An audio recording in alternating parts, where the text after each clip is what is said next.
ఆ తర్వాత ఈ నాగక్షేత్రం అంటే యోగులకి నాగులకి సంబంధం ఉంటుంది.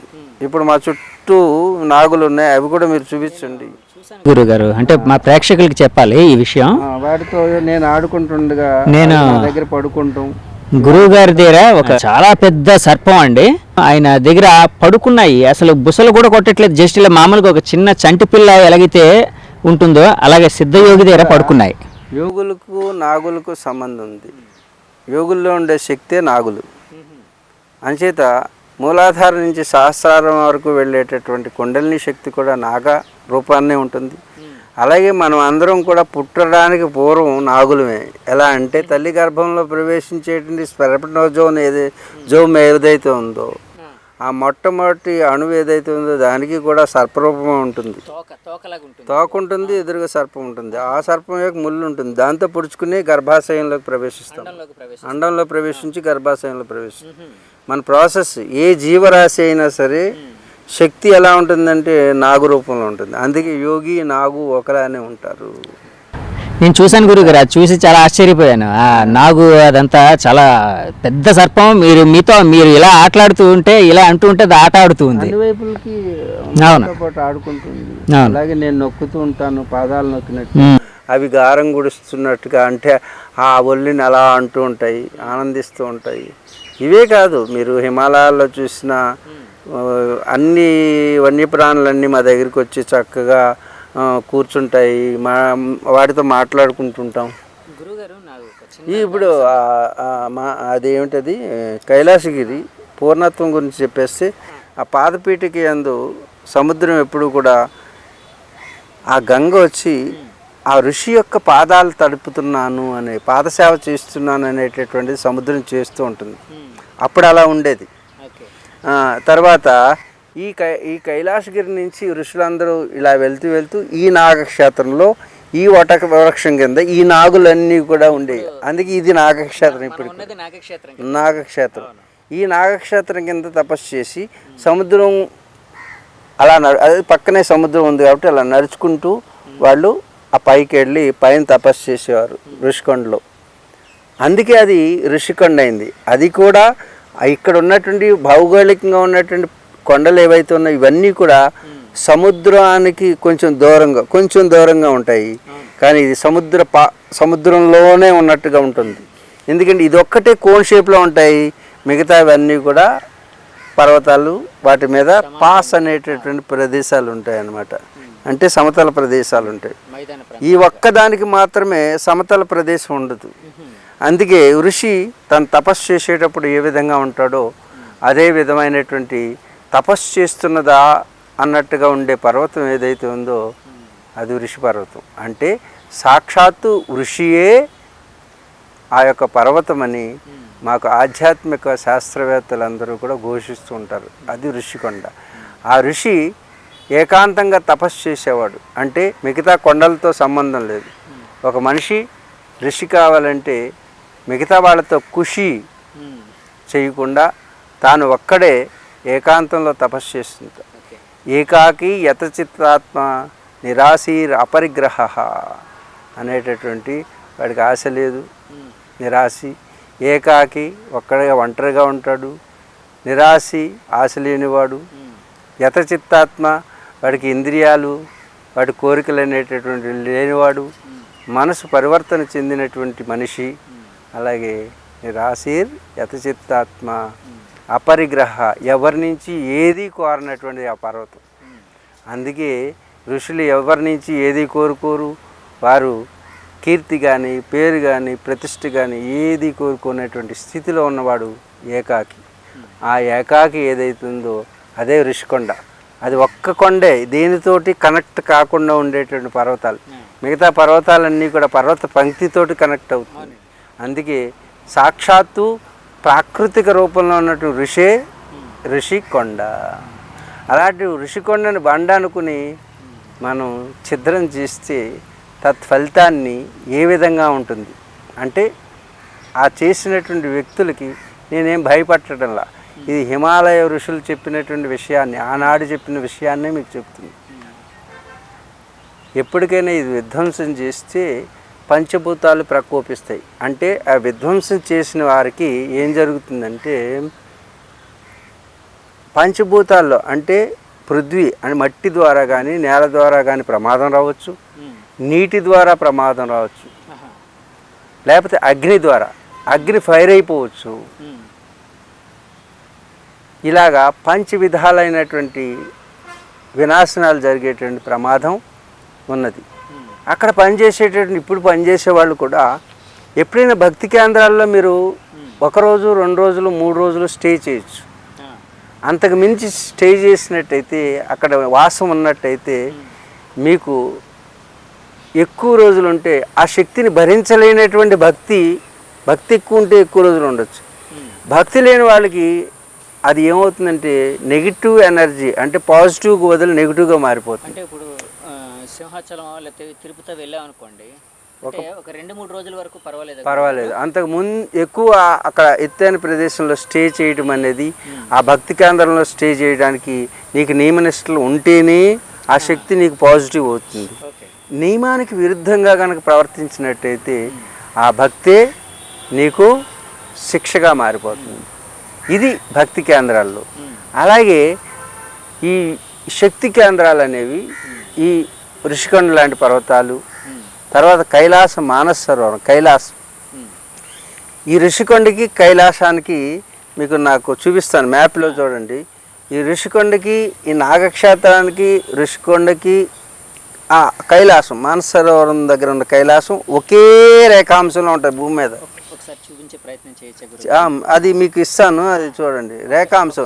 గూగుల్లోకి వెళ్ళి చూసినా సరే నాగక్షేత్రం విశాఖపట్నంలో ఉన్న నాగక్షేత్రం, అలాగే అది చూపించండి ఒకసారి. నాగక్షేత్రం, అలాగే ఋషికొండ, కైలాసం అంటే ఒకే రేఖాంశంలో ఒకే రేఖలో ఉంటుంది చూడండి. అంటే ఈ శక్తి కూడా ట్రాన్స్ఫర్ అవుతూ ఉంటుంది. శక్తి ఇలా తిరుగుతుంటుంది ఎప్పుడు కూడా శక్తి. ఇప్పుడు మీరు చంద్రయాన్లో చూసారు కదా ఇలా ప్రదక్షిణ చేయడం అనేది, అది శక్తిని పుంజుకున్నానికే వాళ్ళు అన్ని ప్రదక్షిణలు చేశారు. ఈ ప్రదక్షిణలు చేయడం వల్ల శక్తి చిన్న శక్తి పెద్ద శక్తిగా మారుతుంది.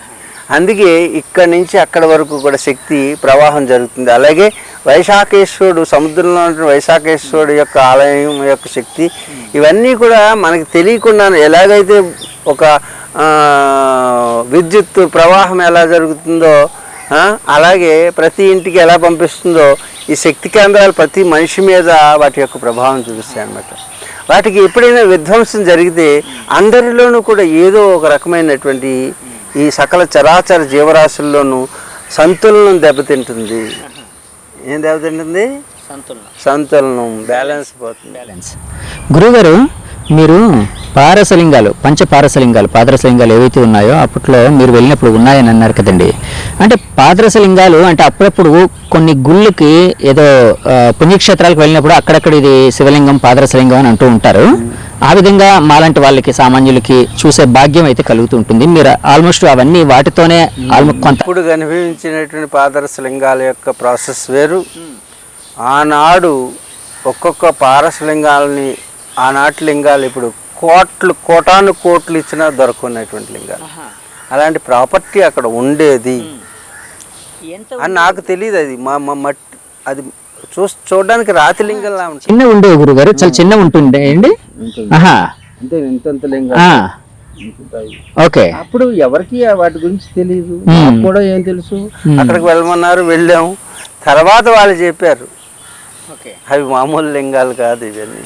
మీరు అక్కడ వెళ్ళినప్పుడు అంటే ఈ ఒక కీకారణ్యం లాగా ఉండేది కదండి, అంటే చెట్లు అవన్నీ చాలా దట్టంగా ఉండేవి. తర్వాత మీరు ఇందాక చెప్పారు కదండి ఆ ముళ్ళ చెట్లు అవన్నీ ఉండేవని. అక్కడికి ఎవరెవరు వచ్చేవాళ్ళు అంటే ఈ మత్స్యకారులకి అప్పుడు అది జీవనోపాధి. చిన్న చిన్న కట్లు కొట్టుకుని మోపు చేసుకుని ఆడవాళ్ళు అందరూ కూడా అమ్ముకుంటుండేవారు. నడవడానికి కూడా దారి ఉండేది కాదు. అలాంటి ప్రదేశంలో ఈనాడు ఒక మాత్రమైనటువంటి బిల్డింగ్లు ఏవో కడుతుంది పెద్ద పెద్ద. అలాంటి శక్తి కేంద్రాల్లో ఎక్కువ రోజులు ఉంటే ఏమవుతుందంటే ఆ శక్తి ప్రవాహం ఇప్పుడు చూడండి, మీరు దాన్ని కట్ చేసినప్పటికీ కూడా మీకు భౌతికంగా మాస్ని కట్ చేశారు కానీ దాని యొక్క పవర్ని కట్ చేయలేరు ఎవరు కూడా. ఇప్పుడు మీ వేలు ఉంది, ఇక్కడ కట్ చేసేస్తే ఈ వేలు మొక్కు ఉండదేమో కానీ మీకు ఇది కట్ చేసిన తర్వాత కూడా కొన్ని సంవత్సరాల వరకు నీ శక్తి ఇలా వెళ్తూనే ఉంటుంది. మీరు కెర్లిన్ కెమెరా అనేటటువంటి ఒక రష్యన్ కెమెరాతో కనుక ఫోటో తీసినట్టయితే మీ వేలు కట్ అయిపోయినా మీ వేలు కనపడుతూనే ఉంటుంది. కెర్లిన్ అనేటటువంటి టెక్నాలజీ తోటి ఒక రష్యన్ కెమెరా ఉంది. ఈ కెమెరా తోటి ఇప్పుడు నేను ఇక్కడ కూర్చుని మీకు ఉపన్యాసం చెప్తున్నాను. ఇది నేను వెళ్ళిపోయిన తర్వాత కూడా నా రూపం ఇక్కడ ఉంటుంది. శక్తి రూపంలో అలా ఉంటుంది. దీన్ని ఆరా అంటుంటారు. ఈ శక్తి అంటే ఈ శరీరం కాకుండా, స్థూల శరీరం కాకుండా సూక్ష్మ శరీరం, కారణ శరీరం అని ప్రతి జీవికి 3 శరీరాలు ఉంటాయి. ఇప్పుడు ఆ కెమెరా దగ్గర నుంచి, నీ దగ్గర నుంచి ప్రతి ఒక్కరికి సూక్ష్మ శరీరం అంటే ఈ స్థూల శరీరం, సూక్ష్మ శరీరం, కారణ శరీరం. ఈ అంటే స్థూల శరీరం అంటే భౌతిక పదార్థకమైనటువంటి, ఈ పదార్థానికి వెనక ఒక ఎనర్జీ రన్ అవుతుంటుంది, శక్తి. ఆ ఎనర్జీని మీరు ఏమంటారు? Energy power. ఎనర్జీ అంటే ఒక రకమైన శక్తి ఉంటుంది అనమాట. దాన్ని ఎథరిక్ బాడీ అంటారు. దాని తర్వాత కారణ శరీరాన్ని ఆస్ట్రల్ బాడీ అని అంటారు అనమాట. ఆస్ట్రల్ బాడీ అంటారు. ఈ 3 ప్రతి అణువులోనూ కూడా ఈ 3 ఉంటాయి. ఈ 3 యొక్క కలయికే. అందుకే ఈ శరీరం చనిపోయింది అంటారు. చనిపోవడం అంటే ఏంటంటే ఆ 2 శక్తుల నుంచి ఇది విడిపడింది. ఆ శక్తుల రూపంలో ఉన్నావు నువ్వు. అలాగే ఆ ఋషికొండ దాన్ని ఒకసారి కోత కోసారనుకోండి, శక్తి ప్రవాహం ఆగదు.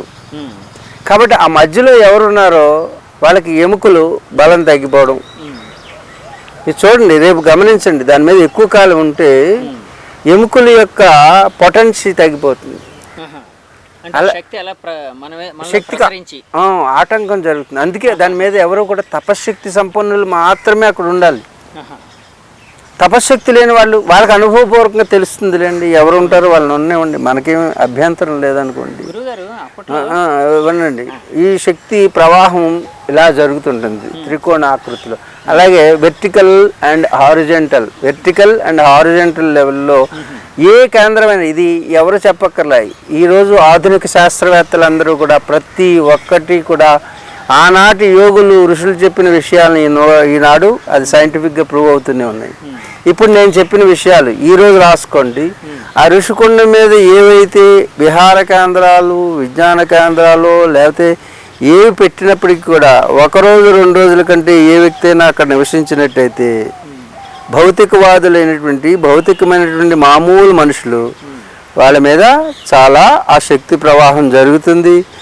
ఏ విధంగా అయితే ఒక ఆటం బాంబు వేస్తే ఏ విధంగా అయితే నాశనం చెందుతుందో అలాగే మన శరీరంలో కూడా ఆ అటమిక్ పవర్ ఏదైతే ఉందో, ఆధ్యాత్మిక శక్తి ఏదైతే ఉందో, ఆ ప్రాకృతిక శక్తి ఏదైతే ఉందో ఆ మనుషుల్లో ప్రవహించి వాళ్ళకి జుట్టు ఊడిపోవడం. ముఖ్యంగా జుట్టు ఎందుకు చెప్తున్నాను? జుట్టు మనం చనిపోయినా చనిపోదు. అన్నిటికంటే శక్తి ఉంది జుట్టు. యోగుల కింద జుట్లు ఎందుకు ఉంటాయంటే వాళ్ళకి శక్తి ఎక్కువ ఉన్నది అని అర్థం. ఇప్పుడు ఈ గడ్డ ఉన్నది, ఇప్పుడు లోపల మడత పెట్టుకున్నాను అనుకో, ఉక్కబెడుతుందని, దాన్ని వదిలితే ఇక్కడ వరకు ఉంటుంది గడ్డం. నిన్న మీ కెమెరాలో గడ్డం పెద్ద నువ్వు పెంచుకుందామన్నా 10 సంవత్సరాలు పెరగదు నీకు. ఎందుకంటే నీకు ఆధ్యాత్మికమైన ఆలోచన విధానం ఉంటే లోపల కెమిస్ట్రీ మారుతుంది. అందుకే యోగులకి ఇవన్నీ కూడా శక్తి కేంద్రాలు.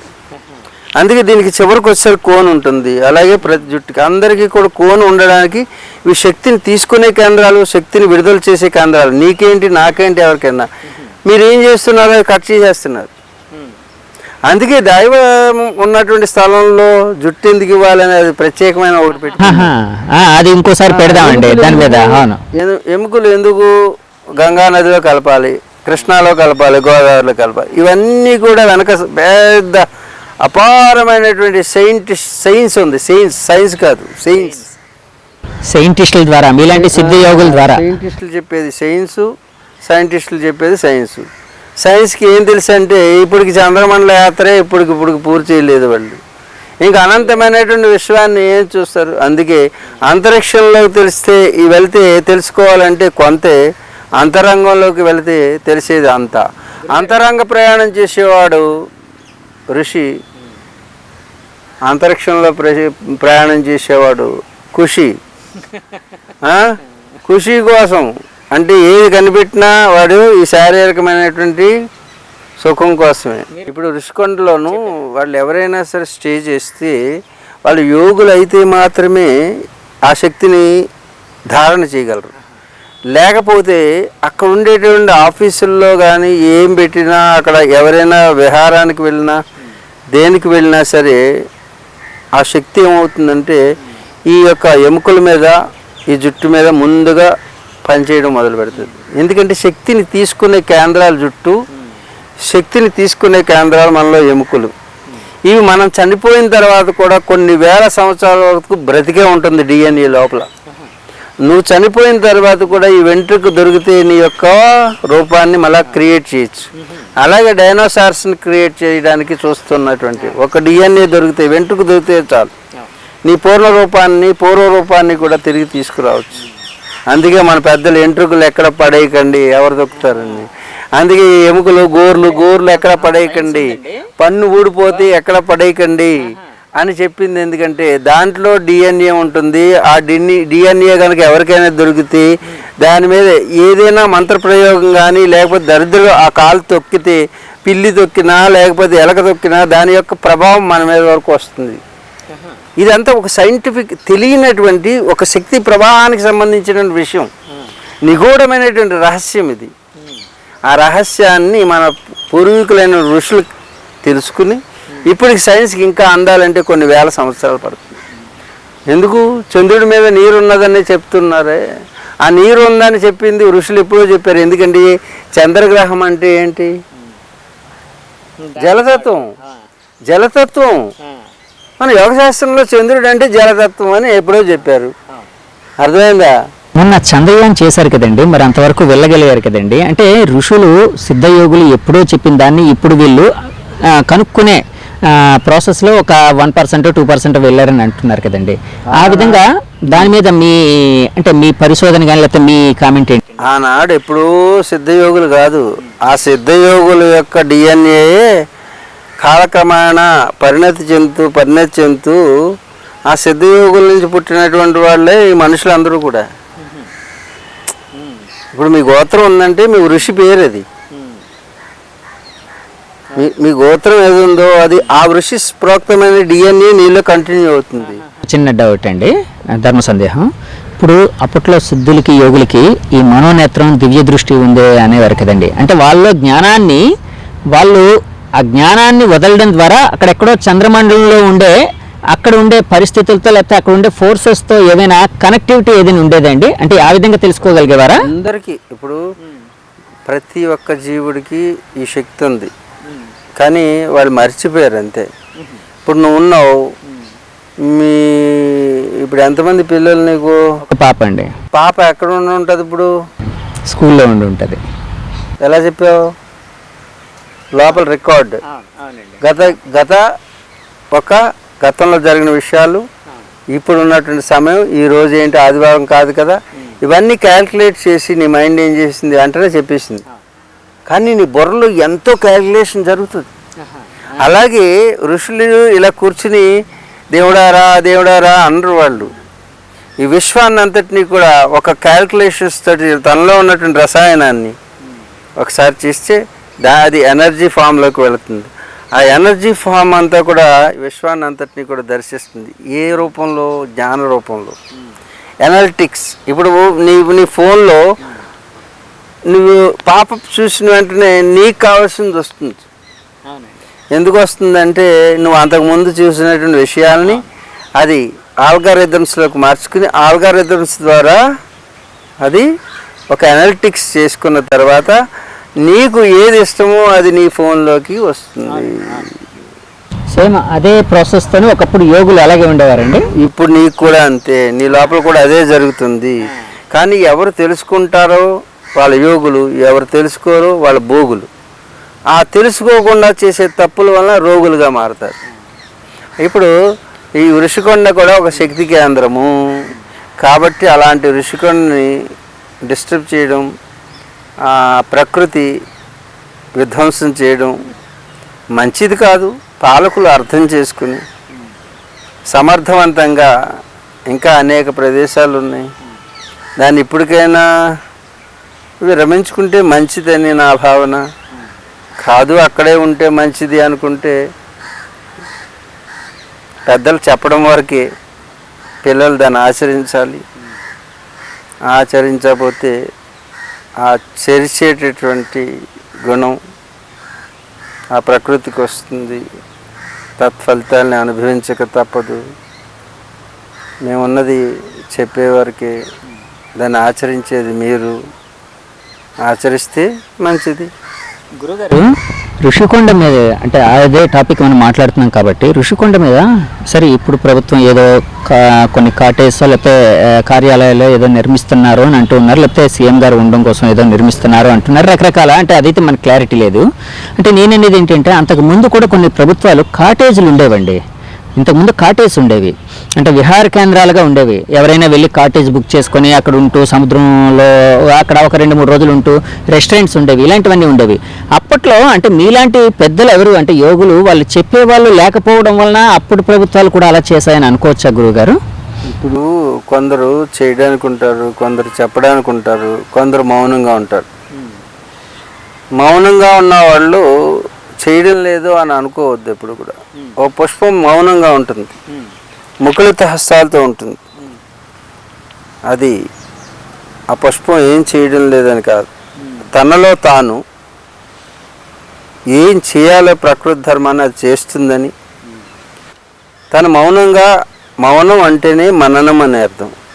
అంటే లోపల తనలో తాను తను తయారు చేసుకోవడానికి ఏదో చేస్తున్నాడు అని అర్థం. ఆ పుష్పం మొగ్గగా ఉన్నప్పుడు తనలో తాను చేసుకుంటూ ఉంటుంది. మౌనే ముని అయ్యారు కదండి. మననం చేయడు. ఆ మననం చేసేవాడు మౌనంగా ఉంటాడు. మౌనంగా ఉండడం వలన తనలో తాను తనను తాను తయారు చేసుకుంటున్నాడు,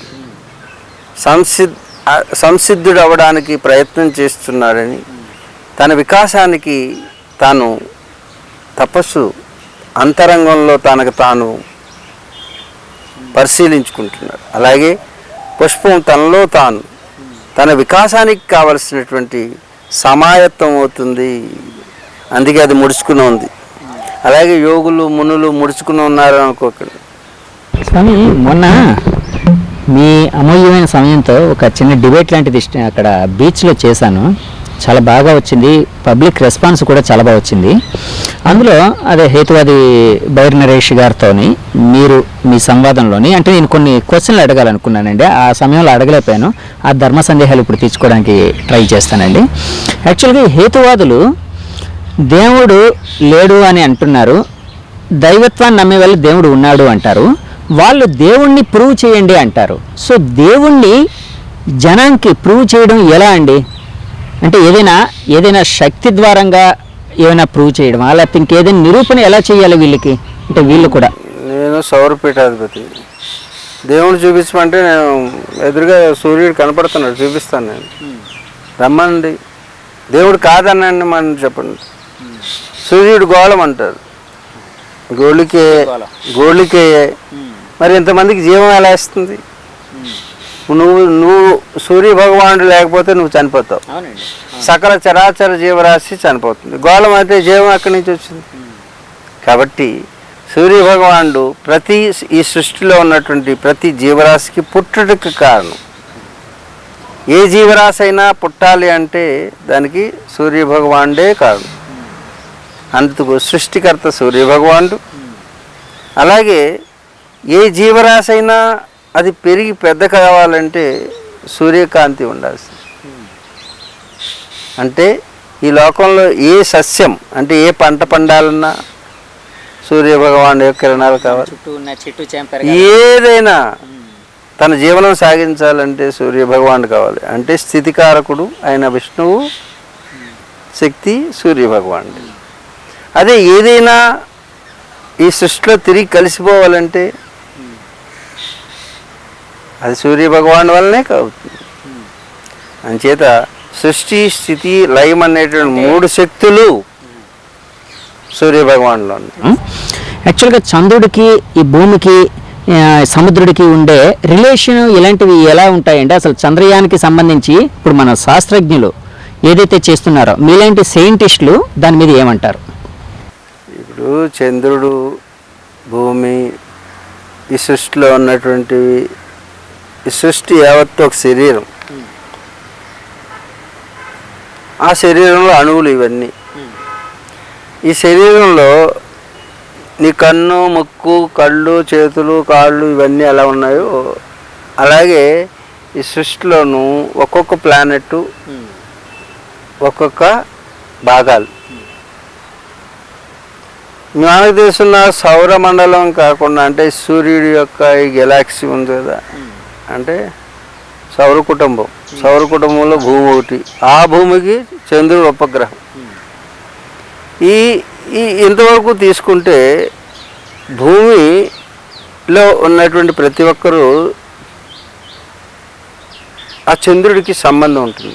ఎందుకంటే ఇది తెలుసుకున్నటువంటి భారతీయ ఋషులు చంద్రుడిని మామ అన్నారు. ఏమన్నారు? చందమామ. ఇంకే దేశాల్లో 195 దేశాలు ఉన్నాయి ప్రపంచంలో. ఈ ప్రపంచంలో ఉన్నటువంటి ఏ దేశం కూడా మామ అనే పదం చంద్రుడికి వాడలా. ఎందుకు? అక్కడ ఇంత విజ్ఞానం కలిగినటువంటి ఋషులు లేరు. ఏమండి ఋషులు మామ అని ఎందుకు పేరు పెట్టారంటే, భూమాత అని పేరు పెట్టింది కూడా భారతీయ తత్వమే. భారతీయులే భూమాత అంటారు, మిగతా వాళ్ళు ఎర్త్ అంటారు, లేకపోతే వాళ్ళ భాషల్లో భూమి. కానీ భారతీయులు భరతమాత అంటారు. ఈ మాతకి తమ్ముడు చంద్రుడు. కాబట్టి ఎలా తమ్ముడు అవుతాడండి అంటే, మన ఋషులు వాళ్ళ సమాధి స్థితిలో దర్శించి ఈ భూమి నుంచి ఒక ఆకాశం నుంచి వచ్చినటువంటి ఒక ఉల్క ద్వారా భూమిలో ఉన్నటువంటి కొంత భాగం విడిపోయిందనమాట. విడిపోయి అది అక్కని వదిలినటువంటి తమ్ముడులాగా నన్ను అక్కుని చేర్చుకోవా అక్క అని తిరుగుతూ తిరుగుతూ తిరుగుతూ తిరుగుతూ అక్క చుట్టూ తిరుగుతూ ఉంటే, అక్క నాకు జన్మనిచ్చినటువంటి దాన్ని. అంటే భూమి చుట్టూ చంద్రుడు తిరుగుతున్నాడు. సద్గురు శ్రీ శ్రీ శ్రీ యోగి ప్రభాకర్జీ గారు, హిమాలయ యోగ్య పిలువబడే మహిమాన్వితులు, అద్భుతమైన జ్ఞాన సంపన్నులు. ఆయనతో మనం కూర్చొని ఆయన ద్వారా ఎంతో జ్ఞానాన్ని పొందగలిగాం. అలాగే ఋషికొండ లాంటి విషయాల మీద కూడా ఆయన మనకి ఒక గైడెన్స్ అనేది ఇస్తూ, ఏ విధంగా ప్రకృతితో మమేకం అవ్వాలి, ఏ విధంగా మనిషి తన్ను తాను తెలుసుకోవాలి అనేది మనలాంటి వాళ్ళకి అందరికీ జ్ఞానబోధ చేశారు. ఇలాంటి జ్ఞానబోధ ఆయన ద్వారా తెలుసుకునే అవకాశం మరోసారి నాకు కలగాలని, ఆయన నన్ను అనుగ్రహించాలని మనస్ఫూర్తిగా కోరుకుంటూ, అలాగే సౌర పీఠాధిపతి అయిన ఆయనకి వేన వందనాలు సమర్పిస్తూ సెలవు అయితే తీసుకుంటున్నానండి. ఇంకొకసారి మీ ముందుకి స్వామివారి ఆశీస్సులతో ఒక జ్ఞానబోధ అనేది, ఆయన జ్ఞానబోధ మీకు తెలియజెప్పడానికి వస్తానని తెలియజేస్తూ సెలవు. మీ జగదీష్.